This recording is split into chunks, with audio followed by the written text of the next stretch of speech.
தென்மேற்கு பருவமழை முன்கூட்டியே தொடங்குகிறது. இந்திய வானிலை ஆய்வு மையம் தகவல். தமிழ்நாட்டில் தற்போது குடும்ப அரசியல்தான் நடக்கிறது. பிரதமர் மோடி விமர்சனம். கோலாகலமாக நடைபெற்ற குடியாத்தம் கெங்கையம்மன் சிரசு திருவிழா. ஏராளமான பக்தர்கள் பங்கேற்பு. கூடலூர் யானைகள் வழித்தடம் திட்ட அறிக்கையை தமிழக அரசு திரும்பப் பெற வேண்டும் என சீமான் வலியுறுத்தல். வட தமிழகத்தில் கல்வி வளர்ச்சிக்கு சிறப்பு திட்டங்கள் தேவை. அன்புமணி ராமதாஸ் கருத்து. அடுத்த ஜென்மத்தில் நல்ல பாம்பாக பிறந்தாலும் படம் எடுக்க மாட்டேன். நடிகர் சரத்குமார் பேச்சு.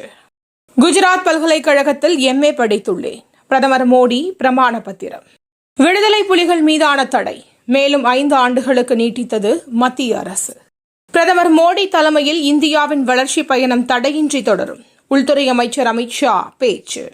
விமான நிலையங்களை அதானியிடம் ஒப்படைக்க எத்தனை டெம்போவில் காசு வாங்கினீர்கள்? பாஜகவுக்கு ராகுல் காந்தி கேள்வி. பெண்கள் சிவப்பு நிற லிப்ஸ்டிக் பயன்படுத்த தடை.